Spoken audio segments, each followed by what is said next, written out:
રવિવારે સવારે પુરીના પ્રસિદ્ધ જગન્નાથ મંદિર ઉપર ડ્રોન જોવા મળ્યા બાદ હંગામો મચી ગયો હતો. સવારે લગભગ 4:10 ડ્રોન મંદિરની ઉપર જોવા મળ્યું હતું. મળતી માહિતી અનુસાર રવિવારે મંગળા આરતી લાટી વિધિ દરમિયાન શ્રી મંદિર ઉપર ડ્રોન ઉડતું જોવા મળ્યું હતું. ડ્રોન શ્રી મંદિરના નીલચક્ર અને ઘડીનાઓટી ઉપર દેખાયું હતું અને લગભગ અડધા કલાક સુધી મંદિર પર ફરતું રહ્યું હતું. મહત્વનું છે કે જગન્નાથ મંદિર અને તેની આસપાસનો વિસ્તાર નો ફ્લાઇંગ ઝોન છે, ત્યારે ડ્રોન મંદિરની ઉપર દેખાવાને કારણે મંદિરની સુરક્ષાને લઈને ગંભીર પ્રશ્નો ઊભા થયા છે.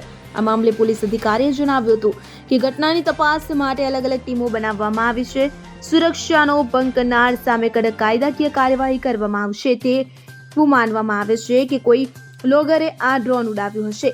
હાલ પોલીસ ઘટનાની તપાસ કરી રહી છે. આશા છે કે ટૂંક સમયમાં સંબંધિત વ્યક્તિની ઓળખ થઈ જશે અને ડ્રોન જપ્ત કરવામાં આવશે. Bureau report CN24 news. હવે જુઓ દેશ દુનિયાની તમામ ખબરો તમારી આંગળીના ટેરવે. ઉઠાવો મોબાઈલ અને Google Play Store પરથી ડાઉનલોડ કરો અમારી CN24 ન્યૂઝ મોબાઈલ એપ.